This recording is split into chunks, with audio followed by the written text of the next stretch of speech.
I always thought I was the least interesting person at my own table, until my wife started texting me from across the city while sitting 20 feet away. My name is Evan Brooks, and I run a boutique software firm in Midtown Manhattan. At 42, I've learned that being predictable has its advantages. People underestimate you, which makes watching their secrets unfold infinitely more entertaining. Before we dive deeper into this story, I have one small request. Please subscribe, drop a like, comment, and hit that hype button to boost this channel so more people can discover these incredible Reddit stories. Monica, my wife of 8 years, had been acting strange for months. Late nights at the office, mysterious client dinners, new dresses that cost more than my monthly subway pass. She'd developed this habit of checking her phone every 30 seconds, like she was expecting news that would change her life. "I'm having dinner with a potential client tonight," she'd announced that Tuesday morning, applying lipstick with surgical precision. "Big account. Don't call me, okay? I need to focus." Monica worked as a sales director for a mid-tier marketing firm. Her clients were usually middle-aged executives who bought her expensive dinners and signed contracts the next day. She was good at her job, maybe too good. That evening, I decided to grab dinner at Romano's, this upscale steakhouse in Midtown that Monica had mentioned loving. Pure coincidence, I told myself. The hostess seated me at a corner table with a perfect view of the restaurant. At 8:15, my phone buzzed. "Having dinner with a client? Don't call." I looked up from my phone and saw her immediately. Monica sat 3 tables away, laughing at something the man across from her was saying. He was tall, broad-shouldered, wearing a designer suit that probably cost more than most people's cars. His hair was slicked back in this ridiculous style that screamed, "I pay $200 for haircuts." They weren't discussing business. Monica kept touching his hand across the table. He kept refilling her wine glass. The way she tilted her head and smiled. I'd seen that smile before, in our early dating days. I typed back, "Tell him that haircut makes him look ridiculous." The effect was instantaneous. Monica's face went white. She grabbed her phone, read the message, then started scanning the restaurant like a trapped animal. Her head swiveled left, right, behind her. The man, let's call him Mr. Expensive Haircut, noticed her panic immediately. "Everything okay?" I could read his lips from my table. Monica was still searching the crowd, her breathing quick and shallow. She said something to him, probably an excuse about work stress or a difficult husband, but I could see the terror in her eyes. She knew I was watching. She just couldn't find me. I'd chosen my table well, tucked behind a pillar, partially hidden by a large plant. From my angle, I could see everything. From theirs, I was invisible. Mr. Expensive Haircut reached across and squeezed her hand. "Hey, relax. It's just us." Monica forced a smile, but kept glancing around. She texted frantically under the table. My phone buzzed. "Very funny. Working late tonight." I didn't respond. Instead, I took out my phone and started taking pictures. Nothing dramatic, just a few shots of them holding hands, sharing dessert, him paying the check, timestamps automatically embedded in each photo. When they stood to leave, Monica walked close to him, her hand on his arm. In the lobby, he kissed her cheek, lingering just a moment too long for business associates. I waited until they'd left, then paid my check and walked outside. On the sidewalk, I called Randall Kay, my attorney. "Evan, it's almost 10 o'clock. Randall, I need you to prepare separation papers. Full documentation. I'm sending you photos and evidence right now." "Jesus, Evan, are you sure about this?" I watched Monica get into Mr. Expensive Haircut's silver Porsche. I've never been more sure of anything in my life. That night, Monica came home at midnight, claiming the client dinner had run late. She smelled like expensive cologne that wasn't mine. "How was your evening?" she asked, kicking off her heels. "Quiet," I said. "Ordered takeout. Watched some Netflix. You know me. Predictable as always." She smiled and kissed my forehead. "That's what I love about you, Evan. You're so steady." If only she knew how steady I could be when planning revenge. The next morning, I started what I called my due diligence phase. 20 years in software development had taught me the value of thorough research before implementing any major system changes. Divorce, I figured, was just another system upgrade. Monica left for work early, claiming she had a breakfast meeting. I waited 30 minutes, then accessed our shared iCloud account. Married couples share everything, right? Including digital footprints. Her text messages painted a clear picture. Mr. Expensive Haircut's name was Alec Petrov, a PR executive who specialized in high-end client relations. Their conversation history went back 3 months. "Can't wait to see you tonight. Same place?"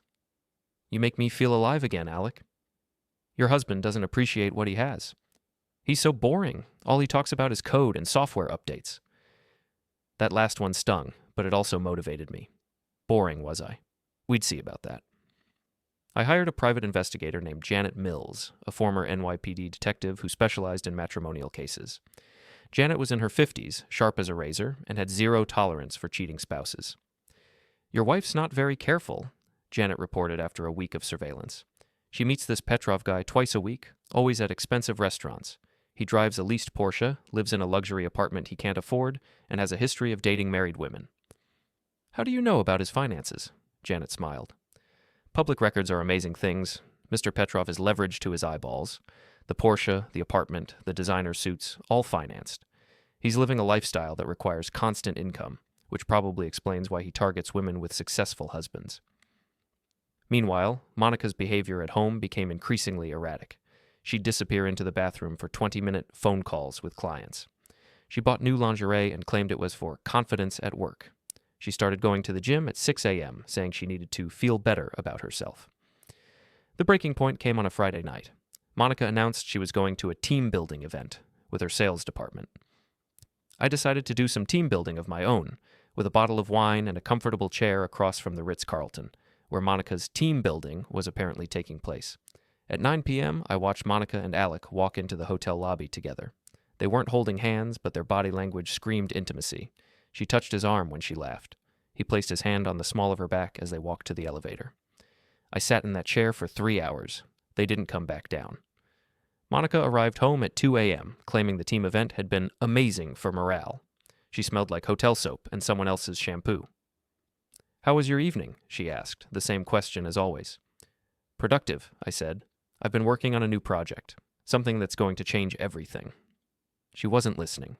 She was already heading upstairs, probably to shower off the evidence of her evening. I spent the weekend documenting everything: bank statements showing expensive restaurant charges, credit card bills for lingerie I'd never seen, phone records with hundreds of texts to Alec's number, hotel receipts that Monica had carelessly left in her purse. By Sunday night, I had enough evidence to bury her in divorce court, but I wanted something more satisfying than a legal victory. I wanted justice with style. Monica's best friend Sophie called that Sunday evening. Sophie was one of those women who thrived on drama and gossip, the kind of friend who knew everyone's secrets and couldn't wait to share them. "Evan, how are you? Monica's told me so much about her new client. Sounds like he's quite the catch. I mean, quite the account." "Oh, really? She doesn't tell me much about work." "Well, between you and me, this Alec guy sounds absolutely gorgeous. Foreign accent, drives a sports car, takes her to all the best restaurants. If I weren't married..." Sophie giggled. "But don't worry, Monica's totally professional. She'd never cross any lines." "Of course not," I said. "Monica's always been very professional." After I hung up, I realized Sophie had just handed me a gift. She was Monica's closest confidant, which meant she knew everything. And from her tone, she was already suspicious about Monica's professional relationship with Alec. I started planning phase 2 of my revenge. If Monica wanted to play games, I'd show her how a software developer approaches problem solving, systematically, thoroughly, and with devastating efficiency. The best part? She still thought I was boring, predictable Evan who spent his evenings watching Netflix and eating takeout. She had no idea what was coming. Monday morning, I implemented what I called my network security protocol. In software, when you discover a vulnerability, you patch it before the hackers can exploit it further. In marriage, when you discover betrayal, you protect your assets before your spouse can drain them. I started by moving money. Not hiding it, that would be illegal. Just reorganizing our finances in ways that gave me control. I transferred funds from joint accounts to individual accounts I'd opened years earlier. I changed passwords on shared credit cards. I updated the beneficiaries on my life insurance and retirement accounts. Monica noticed nothing. She was too busy texting Alec and planning their next client dinner. My friend Jake Morrison ran a competing software firm across town. We'd been buddies since college, and our wives had become friends over the years. Jake and his wife Lisa often joined us for double dates and weekend barbecues. I called Jake Tuesday afternoon. "Evan, how's business? How's Monica?" "That's actually what I wanted to talk to you about. Are you free for drinks after work?" We met at Murphy's Pub, a dive bar that served strong drinks and minded its own business. Jake ordered his usual beer. I went straight for whiskey. "Monica's having an affair," I said without preamble. Jake nearly choked on his beer. "Jesus, Evan, are you sure?" I showed him the photos from Romano's, some of Janet's surveillance reports, and a few choice text messages. Jake's expression grew darker with each piece of evidence. "What a spake," he said finally. "And this Alec guy. What a piece of shit, going after another man's wife. I'm filing for divorce, but I wanted you to hear it from me first." Jake nodded. "Of course. Lisa and I are here for you, whatever you need. Monica's loss, man. She's throwing away a good marriage for some flashy asshole." That conversation felt good. Having allies would be important for what came next. But Jake surprised me the next day with a phone call. "Evan, I talked to Lisa about your situation. She thinks maybe you're overreacting." Overreacting? Jake, I have photos of them together, hotel receipts, text messages talking about how boring I am. I know. But Lisa thinks maybe Monica's just going through a phase. Midlife crisis or something. She says women sometimes need attention to feel valued, and it doesn't necessarily mean anything serious. I felt like I'd been punched in the stomach. Are you kidding me right now? Look, I'm just telling you what Lisa said. She thinks you should talk to Monica, maybe try marriage counseling before you blow up your whole life over what might be a temporary thing. A temporary thing? Jake, she's sleeping with this guy. You don't know that for sure. Maybe they're just friends. Maybe Monica's helping him with something personal. Lisa says women can have close male friends without it crossing boundaries. I hung up on him. Within an hour, my phone was buzzing with texts from other friends. Word was spreading through our social circle, but not the way I'd expected. Instead of supporting me, they were questioning my judgment. Sarah Ross, Monica's former colleague, texted, "Heard you're having marriage troubles. Monica's such a sweet person. Are you sure you're not misunderstanding something?" Tom Bradley, my neighbor, called to say, "Lisa Morrison told my wife you're accusing Monica of cheating. That doesn't sound like the Monica we know. She's always been so devoted to you." By Thursday, I realized what was happening. Monica had gotten ahead of the story. She'd probably told a few key people that I was going through a difficult time and becoming paranoid and controlling. She'd painted herself as the victim of an unstable husband who was imagining infidelity where none existed. The worst part was that our friends believed her. Monica was charming, social, and well-liked. I was the quiet, technical guy who stayed in the background at parties. When forced to choose sides, they chose the person they found more interesting. Friday night, Jake called back. "Evan, we need to talk. Lisa and I have been discussing your situation, and we think you need professional help." "Professional help?" "Therapy, man. You're obsessing over this Monica thing, and it's not healthy. Lisa talked to Monica yesterday, and she's really worried about you. She says you've been acting strange, accusing her of things, going through her personal stuff. I caught her cheating, Jake. You caught her having dinner with a client. Everything else is just your interpretation. Lisa thinks you're having some kind of breakdown." That's when I realized Monica had played this perfectly. She turned my evidence into symptoms of mental instability. My documentation became obsessive behavior. My surveillance became paranoid stalking. My desire for divorce became an irrational response to normal business relationships. "Jake, we've been friends for 15 years. You know me. Do I seem crazy to you?" There was a long pause. "I don't know, Evan. This whole thing, it's not like you. Maybe you should talk to someone professional before you do anything drastic." I hung up and poured myself a large whiskey. Monica had successfully isolated me from our social network. She'd turned my friends into her allies and my evidence into proof of my instability. But she'd made one crucial mistake. She'd underestimated just how methodical and patient I could be when properly motivated. Time for Phase 3. The breaking point came on a Tuesday night in November. Monica announced she was attending a client appreciation dinner at the Four Seasons. She spent 2 hours getting ready, trying on 3 different dresses before settling on a black cocktail dress I'd never seen before. "You look beautiful," I said as she checked her reflection one final time.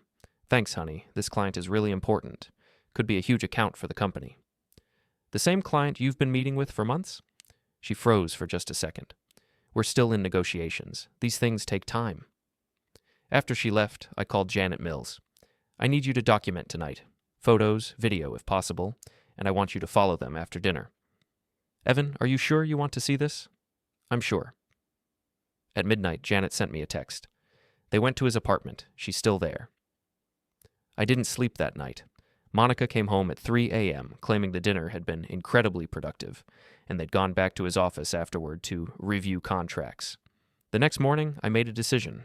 I was done being patient, done being methodical, done being the understanding husband who gave his cheating wife the benefit of the doubt. I called Jake Morrison. Jake, I need you and Lisa to meet me tonight. Murphy's Pub, 7 o'clock. There's something I need to show you both. Evan, I don't think... Just be there, Jake. Please, as my friend. They showed up, but I could tell Lisa had already decided I was unstable. She sat with her arms crossed, looking like she was humoring a mental patient. Thank you for coming, I started.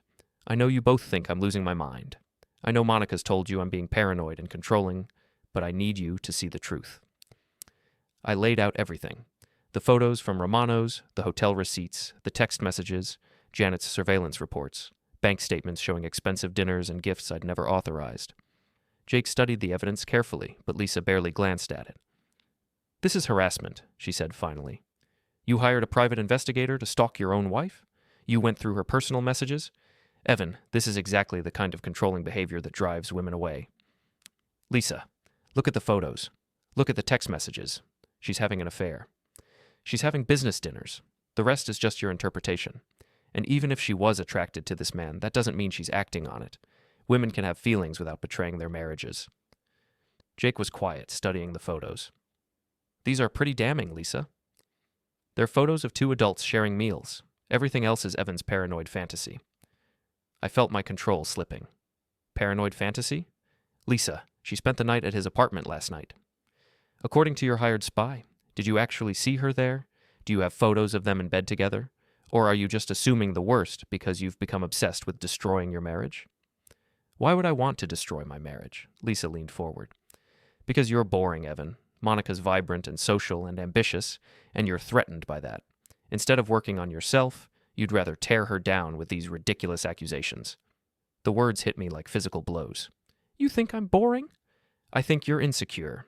I think you can't handle having a wife who's more successful and interesting than you are, so you're sabotaging her with this private investigator nonsense. Jake tried to intervene. Lisa, maybe we should... No, Jake. Someone needs to say this.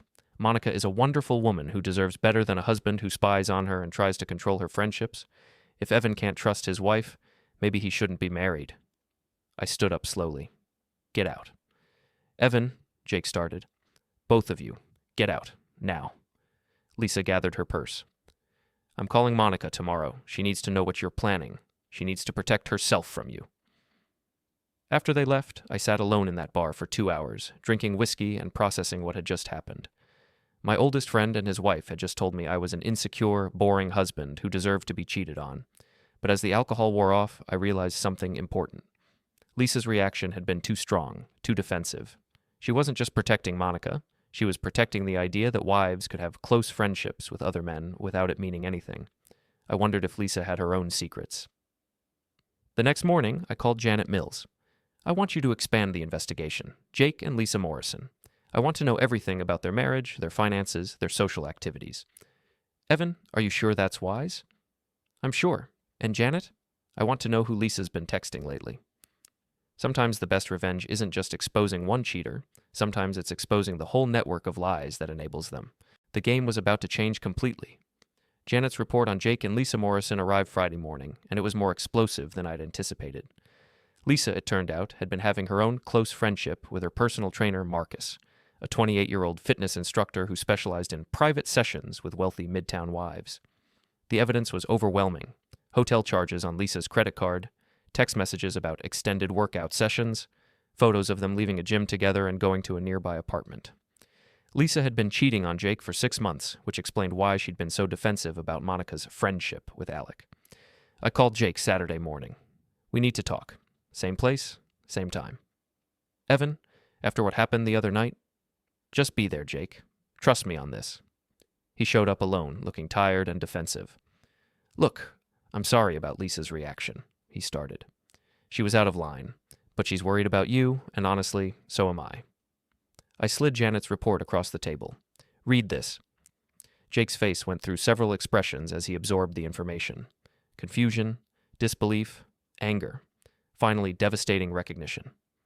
Jesus Christ, he whispered. Marcus. She's always talking about Marcus. I'm sorry, Jake. I really am. He looked up at me with hollow eyes. How long have you known? I just got this report yesterday, but I suspected something when Lisa got so defensive about Monica. Women who cheat often protect other women who cheat. It's like a club. Jake stared at the photos of his wife kissing her trainer outside a hotel. She made me feel crazy. When you showed us your evidence, she made me think you were paranoid, but she was doing the same thing. They probably talked about it. Monica and Lisa compared notes on how to handle suspicious husbands. What are you going to do about Monica? I smiled for the first time in weeks. I'm going to give her exactly what she deserves. The question is, what are you going to do about Lisa? Jake was quiet for a long moment. I don't know. This changes everything. Yes, it does. The question is whether you're going to handle this quietly or whether you want to make a statement. What do you mean? I leaned forward. Monica and Lisa have been playing us, Jake, making us feel crazy while they run around with other men. They've turned our friends against us, made us look like paranoid husbands who don't trust our wives. Don't you think it's time for some public accountability? Jake's expression hardened. What did you have in mind? Monica's company is having their annual holiday party next Friday. Big event, all her colleagues, all her clients, including Alec Petrov. And I think it's time everyone knew the truth about Monica's client relations. The question is whether you want Lisa there to see it happen. Jake thought about this. She'll be there. She never misses a chance to network and show off. Perfect. Then we'll give them both a night they'll never forget. We spent the next hour planning what I called Operation Full Disclosure. It was going to be public, humiliating, and completely legal. Most importantly, it was going to expose the entire network of lies that Monica and Lisa had built around their affairs. By the time we finished planning, Jake was smiling too. You know what the best part is? He said. What's that? They think we're boring. They think we're predictable. They have no idea what's coming. I raised my glass. To being underestimated. To being underestimated, Jake agreed. The holiday party was exactly 1 week away. Monica had already bought a new dress for the occasion, a red number that cost more than most people's rent. She'd mentioned that Alec would be there, representing his PR firm as one of her company's key partners. She had no idea that her boring, predictable husband was about to turn her professional triumph into a public disaster. The countdown had begun. The Meridian Hotel ballroom sparkled with holiday lights and the forced cheer of corporate celebration. Monica's company had spared no expense for their annual party, open bar, live band, and enough networking opportunities to fuel a month of business deals. Monica looked stunning in her red dress, working the room with practiced charm. I watched from across the ballroom as she introduced colleagues to Alec Petrov, who played his part perfectly, the successful PR executive, impeccably dressed and smoothly professional. Jake stood beside me, nursing a whiskey and watching his wife Lisa charm a group of potential clients. To any observer, we were just two husbands supporting our successful wives at their company party. You sure about this? Jake asked quietly. Absolutely. You? After what I saw this week, Lisa's been lying to my face for months. She deserves whatever's coming. At 9 o'clock, Monica's boss took the microphone to begin the annual awards presentation. This was the moment we'd been waiting for. I walked to the AV booth, where a young technician was managing the evening's presentations. Earlier that week, I'd introduced myself as Monica's husband and explained that I wanted to surprise her with a special anniversary slideshow during the party. Ready for Mrs. Brooks's surprise? I asked. The technician smiled. Your wife's going to love this. Anniversary slideshows always make people cry. Oh, this one definitely will. The lights dimmed as Monica's boss announced, Before we begin tonight's awards, Evan Brooks has prepared a special presentation celebrating his wife Monica's dedication to client relations. Monica looked surprised and pleased. She blew me a kiss from across the room. Alec, standing beside her, smiled indulgently. The first slide appeared on the massive screen. Monica Brooks, a study in professional excellence. The audience applauded politely. Monica beamed. The second slide showed Monica and Alec at Romano's restaurant, holding hands across the table. The timestamp was clearly visible, the same night she'd texted me about having dinner with a client. The applause faded. A murmur ran through the crowd.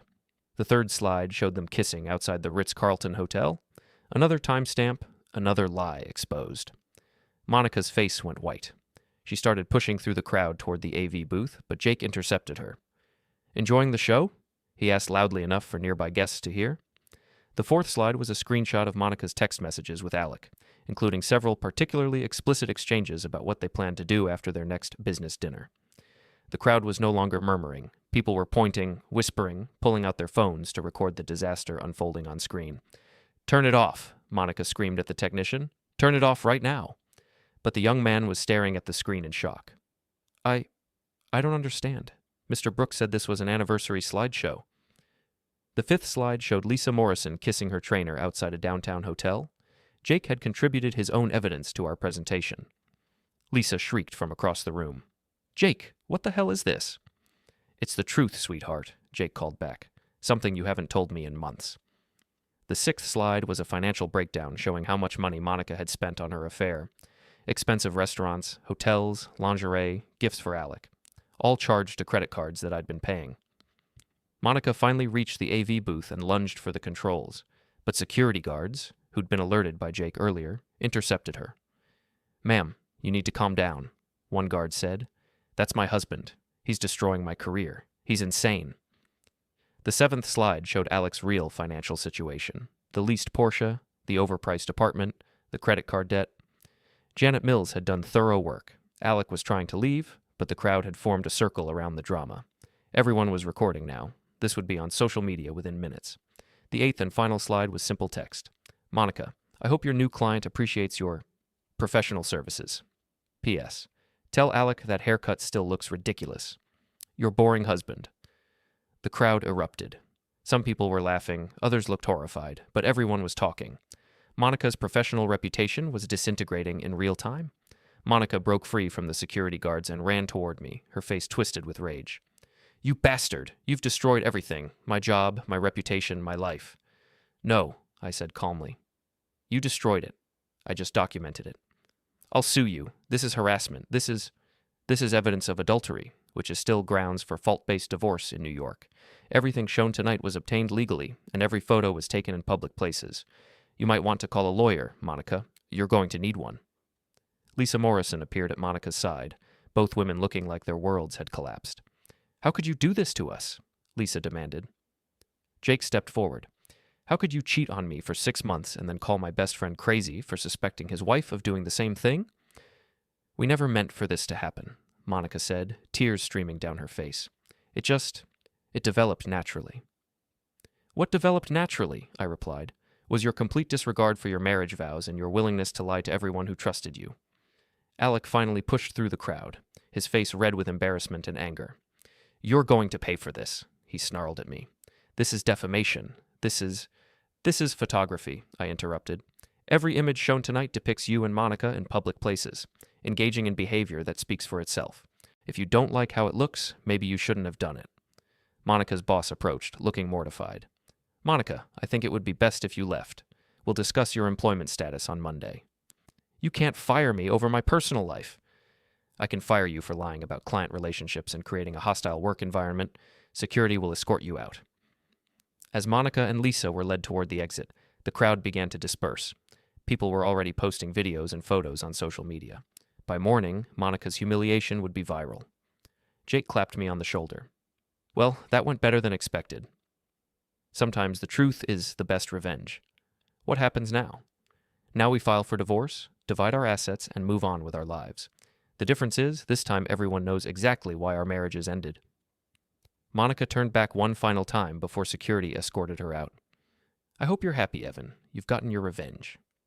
"Actually," I called back, "I am happy. For the first time in months, I'm completely happy." The crowd erupted in laughter and applause. Monica fled the ballroom, her red dress trailing behind her like a banner of defeat. Jake and I stayed for another hour, accepting congratulations from colleagues and friends who'd witnessed the evening's events. By the end of the night, we weren't the boring, paranoid husbands anymore. We were the guys who'd outsmarted their cheating wives and exposed the truth in the most spectacular way possible. The divorce proceedings were swift and decisive. With public evidence of Monica's adultery, she had no leverage for alimony or asset division. She lost her job, her reputation, and her relationship with Alec, who disappeared from her life the moment their affair became public knowledge. Jake's divorce from Lisa followed a similar pattern. The trainer Marcus also vanished once his private sessions became public record. 6 months later, Jake and I were having drinks at Murphy's Pub, celebrating the final signatures on our divorce papers. "Any regrets?" Jake asked. "Only that I didn't do it sooner," I replied. "What about you?" "Same, although I have to admit, the look on Lisa's face when that slideshow started was worth every penny we spent on private investigators." We raised our glasses in a toast to new beginnings, to the value of evidence over emotion, and to the sweet satisfaction of proving that sometimes the boring guys finish first. Monica texted me one final time, 3 months after the divorce was finalized. I hope you realize what you've lost, I replied. I realized exactly what I lost. A lying, cheating wife who thought I was too boring to fight back. Best trade I ever made. She never responded.